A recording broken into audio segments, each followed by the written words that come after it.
Video കണ്ടിട്ടൊക്കെ ഒരുപാട് പേര് വിളിക്കാൻ സാധ്യതയുണ്ട്. കാരണം ഗിയറിന് ആവശ്യക്കാർ ഒരുപാടുണ്ട്. ശരിയാണ്, എനിക്ക് ഒത്തിരി കോൾസ് വരാറുണ്ട്. പക്ഷേ സ്നേഹപൂർവ്വം എല്ലാവർക്കും എൻ്റെ നമസ്കാരം. ഞാൻ വിനിൽ, തിരുവനന്തപുരത്ത് ശാസ്ത്രമംഗലം കൊച്ചാർ റോഡിൻ്റെ സൈഡിലായിട്ട് ഇൻറ്റിമേറ്റ് A2 മിൽക്ക് ഫാം എന്ന് പറയുന്ന ഒരു ഫാം നടത്തുന്ന ആളാണ്. ഏകദേശം 9 വർഷം ആവുന്നു ഈ ഒരു സ്ഥാപനം ഇവിടെ പ്രവർത്തിക്കാൻ തുടങ്ങിയിട്ട്. ഇൻഡിജിനസ് ബ്രീഡാണ് മെയിനായിട്ട് ഞങ്ങൾ ചെയ്യുന്നത്.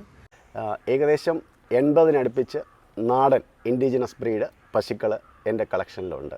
അതിൽ മെജോറിറ്റി ഭാഗവും കറവ ഉൾപ്പെടെയുള്ള മെജോറിറ്റി ഭാഗവും ഇവിടെയാണ് സ്ഥിതി ചെയ്യുന്നത്. ഇതെൻ്റെ ഓഫീസാണ്. ഓഫീസിനോട് ചേർന്നുള്ളതാണ് ഫാം പ്രവർത്തിക്കുന്നത്. പിന്നെ ഹീഫർ എന്ന് പറയുന്ന കാറ്റഗറി എൻ്റെ വീട്ടിനോട് ചേർന്നൊരു ഷെഡുണ്ട്. അവിടെയാണ് പാലുകുടി മാറിയ പെൺകുട്ടികളെ ഞങ്ങൾ കൊണ്ടുപോയി പരിപാലിക്കുന്നത്. ഇത് ഞങ്ങൾ ഇവിടുന്ന് സിറ്റിക്കകത്തൊരു ഫാം ചെയ്യുക എന്നുള്ളൊരു പരീക്ഷണത്തിലും കൂടെ ആണ് ഞാൻ ഈ ഒരു സ്ഥാപനം നടത്തുന്നത്. ബിക്കോസ് ഇത് തിരുവനന്തപുരം സിറ്റിയുടെ ഹൃദയഭാഗമാണ്.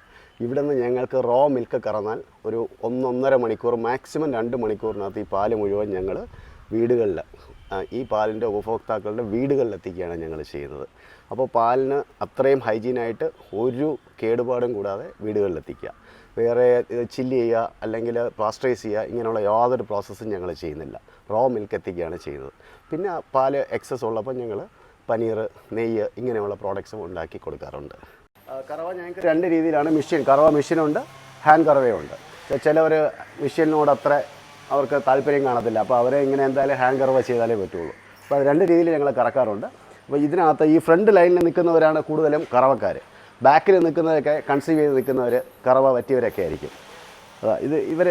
ഇവർ മുതൽ ഇങ്ങോട്ട് ഞങ്ങളുടെ കറവ പശുക്കൾ സ്റ്റാർട്ട് ചെയ്യുകയാണ്.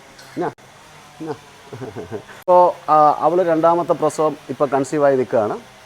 പിന്നെ ഇവള് കറവയുണ്ട്. ഇപ്പം ഇവളുടെ കുട്ടി ഇതാ പുറയിലുണ്ട്. പിന്നെ ഇദ്ദേഹത്തിന് കറവ വറ്റുന്നൊരു സ്റ്റേജാണ്. ഇവൾ തന്നെത്താൻ പാല് കുടിക്കും. ഒരു 3 മാസമായി പ്രസവിച്ചിട്ട് പാല് തന്നെത്താൻ കുടിക്കും. അപ്പോൾ തന്നെത്താൻ പാല് കുടിക്കാനുള്ളതാണ് ഈ ക്ലിപ്പ് ഇട്ടിരിക്കുന്നത്. ഇങ്ങനെ ഇട്ടാൽ പാല് കുടിക്കില്ല. ആഹാരം കഴിക്കാൻ അവർക്ക് ബുദ്ധിമുട്ടില്ല. ആഹാരമൊക്കെ ഇതിട്ടുകൊണ്ട് തന്നെ കഴിക്കാൻ പറ്റും. അതിനുള്ളതാണ് അത് ഇട്ടേക്കുന്നത്. ഇത് ഞങ്ങളുടെ ഭൈരവൻ, ഞങ്ങളുടെ ഇപ്പോൾ ഉള്ള നന്ദി. അവൻ ആള് സൈലന്റ് ആണ്. പക്ഷെ പരിചയം ഇല്ലാത്തവരെ കാണുമ്പോൾ ചിലപ്പോൾ അവൻ ഒന്ന് ഇങ്ങനെ കാണിക്കാം. പരിചയമുള്ളടുത്ത് കുഴപ്പമൊന്നുമില്ല. അതെ, ഇത് ഈ ലിൽഡിയിലുള്ള പ്യുവർ ലിൽഡിയാണ്. സുരഭി എന്നാണ് പേര്. ഇപ്പൊ കാങ്ക്രേജ് ആണ് അവൾ ആദ്യത്തെ പ്രസവം കഴിഞ്ഞു. അവളുടെ കുട്ടി അപ്പുറത്തുണ്ട്, ഞാൻ കാണിക്കാം. ഫസ്റ്റ് പ്രസവം കഴിഞ്ഞിട്ടേ ഉള്ളൂ. അപ്പോൾ അതാ ഈ കൊമ്പൊക്കെ ഇനി ഇങ്ങനെ വളർന്ന് മുകളിലേക്ക് വരും അവളുടെ. അതൊരു 2 പ്രസവം കഴിയുമ്പോൾ കൊമ്പൊക്കെ അങ്ങ് വലുതാവും. ഇപ്പം ഒരു 3.5 വയസ്സൊക്കെ ആവുന്നുള്ളതൊക്കെ. അതുകൊണ്ടാണ് നല്ല ഇണക്കമാണ്. ഇവിടെ ജനിച്ചായിട്ട് ഞങ്ങളുടെ നല്ല ഇണക്കമുള്ളവളാണ് സുരഭി. പിന്നെ ഇത് അമ്മു. സാധാരണ പശുക്കൾ കറന്നു കഴിഞ്ഞാൽ അകിടങ്ങ് വറ്റിക്കോളും. ഇത് രാവിലെ കറവ കഴിഞ്ഞ് അവളുടെ അകിട് നിൽക്കുന്നുണ്ടോ. അവൾ അങ്ങനെയാണ് അവളുടെ ഒരു ഹാബിറ്റ്. കറന്ന് ഒരു 1/2 മണിക്കൂർ കഴിയുമ്പോൾ അകിട്. ആവറേജ് നമുക്ക് ഒരു ഗീർ പശുവിന് എന്ത് പാല് കിട്ടുന്നുണ്ട്? ഞാനൊരു 8 ലിറ്റർ എന്നൊക്കെ പറയത്തുള്ളൂ. എൻ്റെ ഇവിടുത്തെ പ്രാക്ടിക്കലായിട്ടുള്ള അനുഭവം. ഇവിടെ ഇപ്പം ഞാൻ ഈ കാണിച്ച അമ്മൂന് 14 ലിറ്റർ വരെ കിട്ടി. പിന്നെ ഇപ്പോൾ സ്വപ്പം കുറഞ്ഞൊരു 12 ലിറ്റർ വരെ അവൾ മനസ്സ് തെളിഞ്ഞ് നിൽക്കുകയാണെങ്കിൽ 12 ലിറ്റർ ഇപ്പോഴും തരും. പക്ഷേ ആവറേജ് 8 ലിറ്റർ എന്ന് പറയാൻ കാര്യം ഇതിൽ ഒരു ഫസ്റ്റ് പ്രസവത്തിൽ 7 ലിറ്റർ പാല് കറക്കുന്നവരും ഉണ്ട്. അപ്പം നമുക്ക് കറവയുള്ള പശുക്കളിൽ ഒരു ആവറേജ് 8 ലിറ്റർ പറയാൻ പറ്റും. കിട്ടും. 14 ലിറ്റർ കിട്ടുന്നതുകൊണ്ട് 6 ലിറ്റർ കിട്ടുന്നതുണ്ട്. നമ്മുടെ വെച്ചൂർ പശുവിൻ്റെ ഷെഡ് വേറെയാണ്. പക്ഷേ ഈ ഒരെണ്ണം വെച്ചൂർ ഇവിടെ നിൽപ്പുണ്ട്. അത് കറക്കാൻ സൗകര്യത്തിന് പിള്ളേർ ഇവിടെ കെട്ടിയിരിക്കണമെന്നേ ഉള്ളൂ. ഇപ്പോൾ കറവയുണ്ട്. അവളുടെ കുട്ടിയാണിത്. ഇത് വെച്ചൂരിൻ്റെ കുട്ടിയാണ്. പെൺകുട്ടിയാണ്. ഇവരെല്ലാം പെൺകുട്ടികളാണ്. ഇത് വെച്ചൂരിൻ്റെ കുട്ടിയാണ്, അത് ഗീറിൻ്റെ കുട്ടിയാണ്. അപ്പുറത്തേക്ക് നമ്മുടെ കാങ്ക്രേജിൻ്റെ മോളാണ് ശ്രീകുട്ടി. ഓക്കെ, ഇങ്ങനെ ഓരോരുത്തർക്കൊക്കെ പേരിട്ടിട്ടുണ്ട്. ആ നിൽക്കുന്നതിൽ കുറച്ച് പേര് 2-3 പേർക്കേ കറവയുള്ളൂ. ബാക്കിയൊക്കെ കൺസീവ് ചെയ്തിരിക്കുന്നവരാണ്, കറവയില്ലാത്തവരാണ്. കറവ കൂടുതലും ഫ്രണ്ട് ലൈനിലാണുള്ളത്. ഇപ്പുറത്തെ ഒരു സെക്ഷൻ ഉണ്ട്. എല്ലാവരും ആഹാരം കഴിഞ്ഞ് ഇപ്പൊ റെസ്റ്റ് ചെയ്യുന്നത് കണ്ടോ. അവർ അയവെട്ടുന്ന കണ്ടോ. ഈ അയവെട്ടാണല്ലോ അവരുടെ ആരോഗ്യം. കഴിച്ച ആഹാരം അവർ കറക്റ്റായിട്ട് ഉപയോഗിച്ചുകൊണ്ടിരിക്കുന്ന സമയമാണ് ഇപ്പം. ഇവിടെ ഒരു അമ്മിണി എന്ന് പറഞ്ഞൊരു കുട്ടി നിൽപ്പുണ്ട്. അവൾ ആ ഷെഡിലുള്ള വെച്ചൂറിന്റെ കുട്ടിയാണ്. പക്ഷെ അവൾ ഈ വലിയ പശുക്കളുടെ ഇടയ്ക്ക് എപ്പോഴും നിൽക്കുള്ളൂ. ഇവരൊക്കെ കൂട്ടാണ് അവൾക്ക്. ഈ കുട്ടികൾ കൂട്ടായതുകൊണ്ട് അവൾ എപ്പോഴും ഇവിടെ വന്ന് ഇങ്ങനെ നിൽക്കും. അമ്മിണി വേറെ എന്തെങ്കിലും ശ്രദ്ധ കിട്ടിയിരിക്കുകയാണ്. പിന്നെ അവിടെ ഉള്ളവരും കൺസീവായ പശുക്കളാണ് അവിടെ നിൽക്കുന്നത്. ഇവരെല്ലാം കറവയുള്ളവരാണ്. ഈ സൈഡ് ഇവരെല്ലാം കറവയുള്ളവരാണ്. ഇവരൊക്കെ ഒന്നാമത്തെ പ്രസവമുണ്ട്, രണ്ടാമത്തെ പ്രസവമുണ്ട്. ഇവളിപ്പം 4 കഴിഞ്ഞ് 5ാമത്തെ പ്രസവിക്കാൻ പോവാം. നല്ല പാലുള്ളവളാണ് അവൾ. 5ാമത്തെ പ്രസവമാണ്. ഇത് നമ്മുടെ ലാൽ കാബ്രിയുടെ ഒരു ചെറിയ ഇനമാണ്. ഓക്കെ, ഇവക്ക് 365 ദിവസം കറവ് കെട്ടുന്ന പാർട്ടിയാണ്. ജസ്റ്റ് ഒരു മാസമൊക്കെ കറവ് നമ്മൾ നിർത്തുന്നതാണ്. അല്ലെങ്കിൽ അവൾ ഫുൾ പാല് തന്നുകൊണ്ടിരിക്കും. പ്രസവിക്കുന്നതിന് ഒരാഴ്ച മുമ്പൊക്കെ. കറവക്കാലം കൂടുതലുള്ള ഇനങ്ങളാണ്. കറവക്കാലം ഒത്തിരി കൂടുതലായി ഇവക്ക്. അതെ, ഇത് ലിൽഡി എന്ന് പറയുന്നത്. ഇത് ലിൽഡിയാണ്. അതെ, ഇതിലിപ്പോൾ ലിൽഡി ഇവള് കറവയുണ്ട്. ഇവള് ഇപ്പം ഇവക്ക് കറവയുണ്ട്. പ്രഗ്നൻസിയാണ് ഇവള്. ഒരു 5 മാസത്തിന് മുകളിൽ ഇവള് പ്രഗ്നൻസി ആയി. ഇവള് കറവയുണ്ട്. കൺസീവ് ആയി ഇപ്പം റീസെൻ്റ് ആയിട്ട് ആയിട്ടുണ്ടെങ്കിലേ ഉള്ളൂ. അത് നമ്മൾ ഇവനെ ഈ ബുള്ളിനെ വെച്ച് തന്നെ മൗണ്ട് ചെയ്തിരിക്കും. അപ്പം നമുക്ക് ആ ഒരു കറക്റ്റ് ലിൽഡിയുടെ കുട്ടിയെ കിട്ടും. അതിന് വേണ്ടിയിട്ട്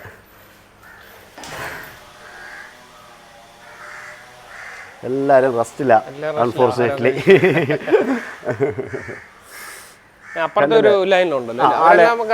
അതെ, അവരും കറവയുണ്ട്. പിന്നെ 1-2 പേര് കറവ പറ്റിയവരാണ്. ബാക്കി കറവയുള്ളവരും ഉണ്ട്. ഇവക്ക് കറവയുണ്ട്. അങ്ങനെ.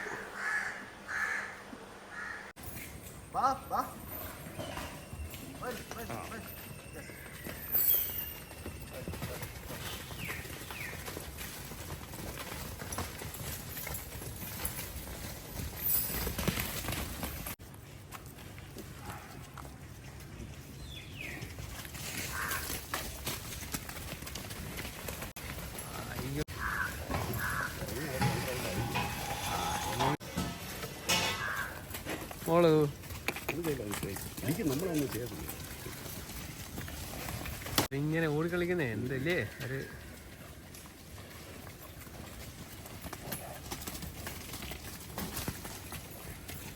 അത് ഓടി ആ ഒരു എക്സസൈസ് ഇല്ലേ.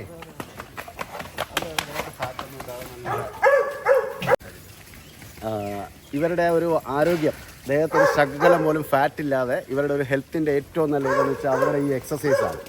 എല്ലാ ദിവസവും രാവിലെ ഉണ്ടല്ലേ? എല്ലാ ദിവസവും രാവിലെ മുതൽ വൈകുന്നേരം വരെ. രാവിലത്തെ ഫുഡ് കഴിഞ്ഞ് ഇവരെ ഇറക്കി കഴിഞ്ഞാൽ പിന്നെ വൈകുന്നേരം ഫുഡിനെ തിരിച്ച് കയറ്റുള്ളൂ. അപ്പോൾ ഇവരിങ്ങനെ റൗണ്ട് ചെയ്ത് കുതിര റൗണ്ട് ചെയ്യുമ്പോൾ പോലെ ഇങ്ങനെ എക്സസൈസാണ്. അതാണ് ഇവരുടെ ഏറ്റവും വലിയ ഹെൽത്തിൻ്റെ ഗുണം. അപ്പോൾ ഒരു അസുഖങ്ങളും ഇവർക്ക് വരാറില്ല, ഒരു അസുഖങ്ങളും. ഞങ്ങളുടെ ഇൻറ്റിമേറ്റ് A2 മിൽക്ക് ഫാമിൻ്റെ ഹീഫർ എന്ന് പറയുന്ന കാറ്റഗറിയാണ്. അതായത് പാലുകൂടി മാറിക്കഴിയുന്ന പെൺകുട്ടികളെ ഞങ്ങളുടെ വീട്ടിലുള്ള ഈ ഷെഡിലേക്ക് കൊണ്ടുവന്നിട്ട് പിന്നെ ഇവരുടെ ഗ്രൂമിങ് ടൈം ഇവിടെയാണ്. ഇവർ പിന്നെ ഏജായി ഒരു 2 വയസ്സ് കഴിഞ്ഞ് 2.5 വയസ്സൊക്കെ ആകുന്ന സമയത്ത് ഇവർ ഹീറ്റ് കാണിക്കുന്നു. ആ സമയത്ത് മാത്രമേ പിന്നെ ഇവരുടെ ഇൻസമിനേഷൻ പ്രോസസ്സൊക്കെ. അപ്പോൾ വീണ്ടും ഞങ്ങൾ മെയിൻ ഫാമിലേക്ക് കൊണ്ടുപോകും. അതുവരെ ഇവരുടെ ഗ്രൂമിങ് എല്ലാം ഇവിടെയാണ്. ഇവിടെ ഇവർക്ക് ഫീഡ് ചെയ്യുക, പിന്നെ ഇവരെ വ്യായാമത്തിന് വേണ്ടി അഴിച്ച് ഈ ഓപ്പൺ ഏരിയയിലേക്ക് വിടും ഞങ്ങൾ. വേറെ ഇവിടെ ഐസൊലേറ്റ് ആയിട്ട് ഇവർ നിൽക്കുമ്പോൾ ഇവർക്ക് വേറെ അസുഖങ്ങളോ വേറെ ആൾക്കാരുടെ ശല്യമോ ഒന്നുമില്ലാതെ നല്ല കംഫർട്ടായിട്ട് നല്ല ഹെൽത്തി ആയിട്ട് അവർ എൻജോയ് ചെയ്ത് ഇവിടെ ഇങ്ങനെ കഴിയുന്ന ഒരു കാറ്റഗറി, ഒരു വിഭാഗം. നമ്മുടെ വീടിനോട് ചേർന്ന് തന്നെയാണ് ഈ ഷെഡ്. ഇപ്പോൾ രാവിലെ വീട്ടിൽ നിന്ന് ഇറങ്ങിയാൽ ഇവരെ കണ്ടിട്ട് പോവാം ഓഫീസിലേക്ക്. ഓഫീസിൽ ചെല്ലുമ്പോഴും അവരെ കാണാം. അപ്പോൾ ഇവിടെ നിന്ന് ഇറങ്ങിയാലും അവിടെ ചെന്നാലും നമ്മുടെ ദിവസത്തിൻ്റെ തുടക്കവും ഒടുക്കവും എല്ലാം ഇവരെ പശുക്കളിലൂടെയാണ്. ഇവിടെ മെയിനായിട്ട് 3-4 സെക്ഷനുണ്ട് ഞങ്ങൾക്ക്. ഒന്ന് ഇത് മെയിൻ ഷെഡ്, കറവ പശുക്കൾ, അവരുടെ കുട്ടികൾ ഒക്കെ നിൽക്കുന്ന ഷെഡാണ്. ഇനി ഞങ്ങൾക്ക് അവിടെ ഒരു ഷെഡുണ്ട്. അത് ഞങ്ങളുടെ ഈ വീട്ടിൽ നിന്ന ഹീഫേഴ്സ്, ഞാൻ പറഞ്ഞല്ലോ ഒരു ഷെഡ് ഹീഫേഴ്സ് എല്ലാം വീട്ടിലാണ് നിൽക്കുന്നതെന്ന്. അവർ കൺസീവ് ആയി കഴിഞ്ഞിട്ട് നിൽക്കുന്ന ഒരു ഷെഡാണത്. ഇനി അവർ ഫസ്റ്റ് ടൈം ഡെലിവറി കഴിഞ്ഞിട്ട് ഇതിനകത്തേക്ക് കയറാറുള്ളൂ. പിന്നെ ഞങ്ങൾക്കുള്ളത് ഈ അമ്പലപ്പശുക്കൾ, അമ്പലപ്പശുക്കൾ, പൊങ്ങന്നൂർ, നമ്മുടെ വെച്ചൂർ, കപിലപ്പശു, ഇവരുടെയൊക്കെ ഒരു അമ്പല ഷെഡ്. ഇത്രയാണ് ഞങ്ങൾക്ക് മെയിനായിട്ട് പശുക്കളുടെ ഷെഡുള്ളത്. പിന്നെ കുറച്ച് ആടുണ്ട്, ഒരു പേർ വാത്ത, ഇതൊക്കെയാണ് ഈ ക്യാമ്പസിനകത്ത് മെയിനായിട്ടുള്ളത്. സാറേ, പ്രധാനമായിട്ടൊരു ചോദ്യം ചോദിക്കാനുള്ളത്, ഈ 9 വർഷക്കാലമായിട്ട് നാടൻ പശുക്കളെയാണ് ഈ ഗോശാലയിൽ പരിപാലിക്കുന്നത്. അപ്പോൾ പലരും പറയാറുണ്ട് നാടൻ പശു വളർത്തൽ നഷ്ടമാണെന്ന് പറയുന്നു. സാർ എങ്ങനെ ഇത് 9 വർഷമായിട്ട് മെയിൻറ്റെയിൻ ചെയ്തു പോകുന്നു? 9 വർഷമായിട്ട് ഇൻഡിജിനസ് ബ്രീഡ് നടത്തുന്നെന്നുള്ള ചോദ്യം, യെസ്, അങ്ങനെ തന്നെയാണ്. അതിൻ്റെ ഒരു കാര്യം, ഞാൻ ഒരു ഫാം അല്ലെങ്കിൽ ഇതൊരു പാഷൻ്റെ പുറത്ത് ചെയ്യുന്നൊരു കാര്യമാണ്. അപ്പോൾ ഫസ്റ്റ് എൻ്റെ മോട്ടോ ലാഭം ബിസിനസ് എന്നുള്ളതല്ല. പിന്നെ അത് സ്വാഭാവികമായിട്ടും അതിലേക്ക് വരണമല്ല, അതായത് ഇത്രയും വർഷമായിട്ട് റൺ ചെയ്ത് കൊണ്ടുപോകാൻ പറ്റില്ല. അപ്പം ഒന്ന് ബൈ പ്രോഡക്ട്സ് നമ്മൾ ചെയ്യുക. ഇപ്പം നെയ്ക്ക്, ഗീർ പശുവിൻ്റെ നെയ്യിന് നമ്മൾ ഒരു 3000+ ആണ് അതിൻ്റെ 1 കിലോയുടെ വില സെയിൽ ചെയ്യുന്നത്. 120 രൂപ പാലിന് കിട്ടുന്നുണ്ട്. പിന്നെ ബട്ടർ 200 രൂപ. അപ്പം അത് ആ ക്വാളിറ്റി മെയിൻറ്റെയിൻ ചെയ്ത് ഇത്രയും നല്ല സാധനം ഫുഡ് മേടിക്കാൻ ആളുണ്ട് നമ്മുടെ സിറ്റിക്കകത്തല്ല എല്ലായിടത്തും ഉണ്ടാവും, പക്ഷേ ഞങ്ങളിവിടെ ആയതുകൊണ്ട് ഇവിടുത്തെ കാര്യം പറയുകയാണ്. അപ്പോൾ അത് മേടിക്കാൻ ഇവിടെ ആളുണ്ട്. അപ്പം അത് ഐഡൻറ്റിഫൈ ചെയ്യുക, നമ്മൾ അത് ടാർഗറ്റ് ചെയ്യുക, നമ്മുടെ മാർക്കറ്റ് എന്താണെന്ന് ടാർഗറ്റ് ചെയ്ത് നമ്മൾ എത്തിക്കുകയാണെങ്കിൽ ഡെഫിനറ്റ്ലി നാടൻ പശുക്കളുടെ പ്രോഡക്റ്റിന് ആളുണ്ട്, അത് വയബിളാക്കി കൊണ്ടുപോകാം. പിന്നെ നമ്മൾ ശ്രദ്ധിക്കേണ്ട കുറച്ച് കാര്യങ്ങൾ ഞാൻ പറഞ്ഞല്ലോ, ആദ്യം പറഞ്ഞ എൻ്റെ പാഷനാണെന്ന് എന്ന് പറഞ്ഞല്ലോ. ശ്രദ്ധിക്കേണ്ട കാര്യങ്ങൾ, ഇപ്പോൾ ഇത്രയും നമ്പേഴ്സ് കൗസിനെ നിർത്തിയിട്ട് ഞങ്ങൾക്കിവിടെ കറവ പശുക്കൾ നിലവിലുള്ളതൊരു 16-18 താഴെയാണ്. അപ്പോൾ അങ്ങനെ ചെയ്താൽ ഇത് ലാഭകരമായിരിക്കില്ല. നമ്മൾ കറക്റ്റായിട്ട് ഒരു ദിവസം എറൗണ്ട് ഒരു ഇപ്പം 50 കൗസ് നിങ്ങൾക്ക് ഉണ്ടെന്നുണ്ടെങ്കിൽ ഒരു 30+ കറവ വേണം അറ്റ് എ ടൈം. അങ്ങനെ മെയിൻറ്റെയിൻ ചെയ്യുകയാണെങ്കിൽ 100% ഇത് ലാഭത്തിൽ കൊണ്ടുപോകാം. പക്ഷേ മാർക്കറ്റ് ഐഡൻറ്റിഫൈ ചെയ്ത് കറക്റ്റായിട്ട് മാർക്കറ്റ് ടാർഗറ്റ് ചെയ്ത് നമ്മൾ ചെയ്യുക. പിന്നെ ഒരു കാര്യം, എനിക്കിവിടെ കടമില്ല. ഇവിടെ അഡ്വാൻസ് പൈസ ഉള്ള ഒരാൾക്ക് മാത്രമേ ഇവിടെ നിന്ന് അടുത്ത ദിവസം രാവിലെ പാല് പോകത്തുള്ളൂ. ഒരു ദിവസമെങ്കിൽ ഒരു ദിവസം. അത് അവർ ഓൺലൈനിൽ പൈസ ഗൂഗിൾ പേയോ വാട്ടെവർ ഇറ്റ് ഈസ് ചെയ്യുന്നു. ഇവിടെ നിന്ന് രാവിലെ കൊടുക്കേണ്ട ലിസ്റ്റ് നമ്മുടെ ഓഫീസിൽ നിന്ന് പ്രിപ്പയർ ചെയ്യുന്നു, ഡെലിവറി ബോയ് അത് ഡെലിവറി ചെയ്യുന്നു. അപ്പോൾ ഒരു മാസം കഴിയുമ്പോഴത്തേക്കും പഴയ ആ ഒരു ട്രഡീഷണൽ മെത്തേഡിൽ പാല് കൊണ്ട് നമ്മൾ വീടുകളിൽ എത്തിച്ചിട്ട് പിന്നെ പൈസ വാങ്ങാനായിട്ട് 15 ദിവസം വരെ, അടുത്ത മാസം 30-ാം തീയതി വരെ ഇങ്ങനെ ഒരാൾ വിളിച്ച് നമ്മൾ അവരുമായിട്ടൊരു കസ്റ്റമർ റിലേഷൻ സ്പോയിൽ ചെയ്ത് ഇതൊന്നും ചെയ്യേണ്ട കാര്യമില്ല. വലിയൊരു ജോലിയാണ് ഈ അഡ്വാൻസ് പേയ്മെൻറ്റ് വാങ്ങിക്കുമ്പോൾ ഒഴിവായി കിട്ടുന്നത്. അപ്പോൾ അങ്ങനെ ഇതൊക്കെയാണ് ഞാൻ ഫോളോ ചെയ്യുന്ന മെത്തേഡ്സ്. അതുകൊണ്ട് 9 ഇനിയും മുന്നോട്ട് നടത്താൻ ഞാൻ കോൺഫിഡൻ്റ് ആണ്. എനിക്ക് ആരോഗ്യമുള്ള കാലത്തോളം ഇൻഡിജിനസ് ബ്രീഡ് പശുക്കൾ എൻ്റെ കൂടെ ഉണ്ടാവും.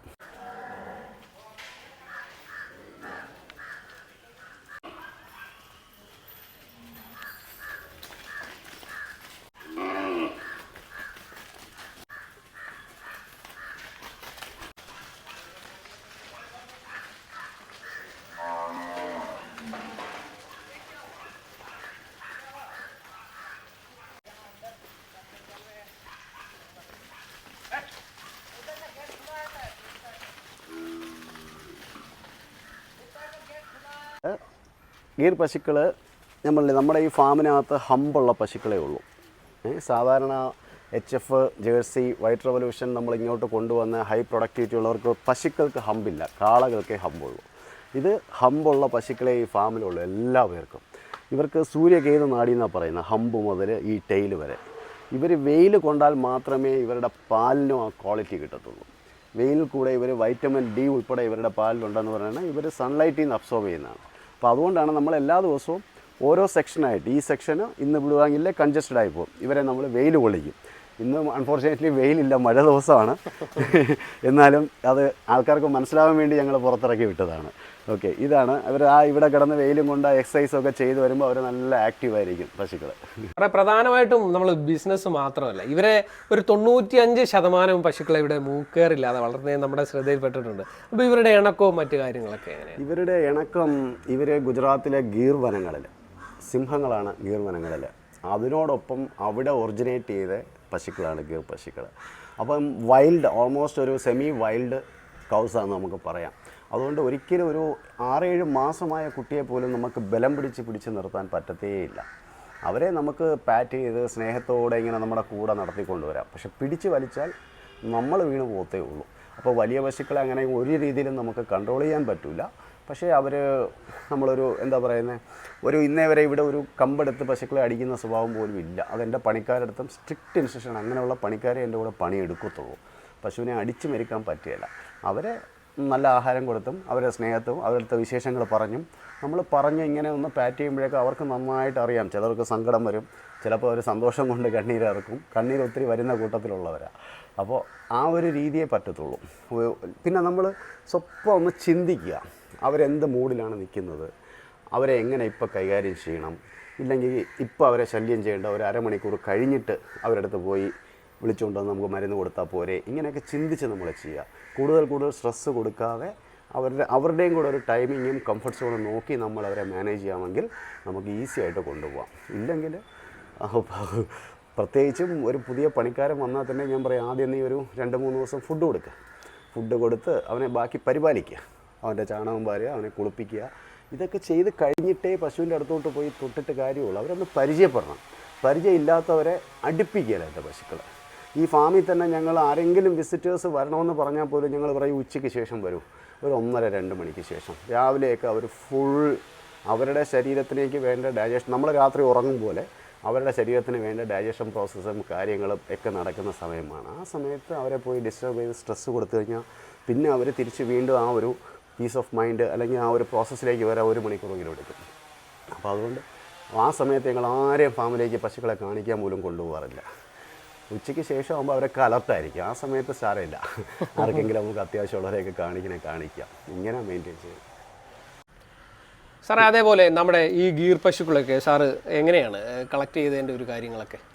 ഇത് കളക്ട് ചെയ്തത് ഞാൻ ആദ്യം കേരളത്തിൻ്റെയും തമിഴ്നാടിൻ്റെയും സൗത്ത് ഇന്ത്യയുടെ പല ഭാഗങ്ങളിൽ നിന്നായിട്ട് എനിക്ക് ഇതുപോലെ പരസ്യങ്ങൾ കണ്ടും ആൾക്കാർ കേട്ടറിവ് വെച്ചും പോയി പശുക്കളെ സെലക്ട് ചെയ്താണ് ഞാൻ 1, 2 അങ്ങനെ എനിക്ക് എല്ലാം കൂടെ ഈ ഫാമിനകത്ത് എല്ലാ പശുക്കളും കൂടെ 31ഓളം പശുക്കളുള്ള സമയത്താണ് ഞാൻ ഗുജറാത്തിൽ പോയി.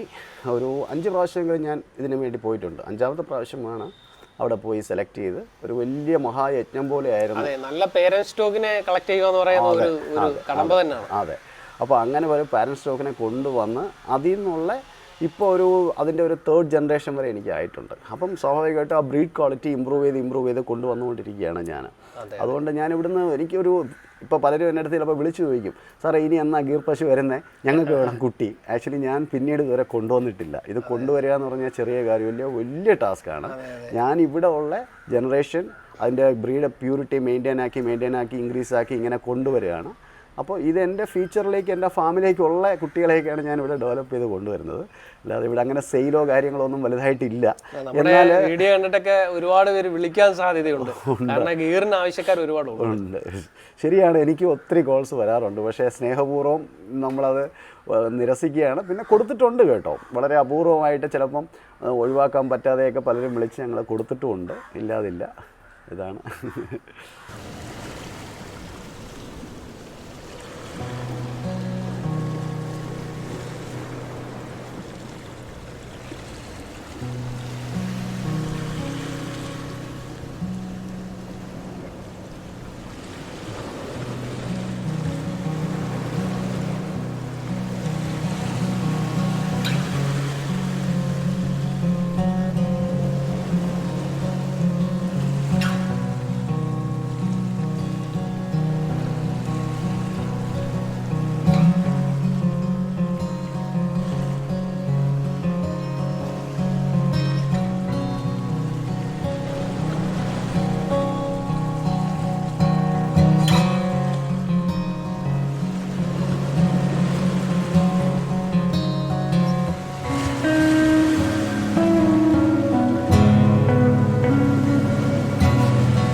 ഇൻറ്റിമേറ്റ് ഏറ്റവും മിൽക്ക് ഫാമിലെ വലിയ പശുക്കളുടെ, അതായത് ഗിർ പശുക്കളുടെയും മറ്റും വിശേഷങ്ങളാണ് ഇതുവരെ കണ്ടത്.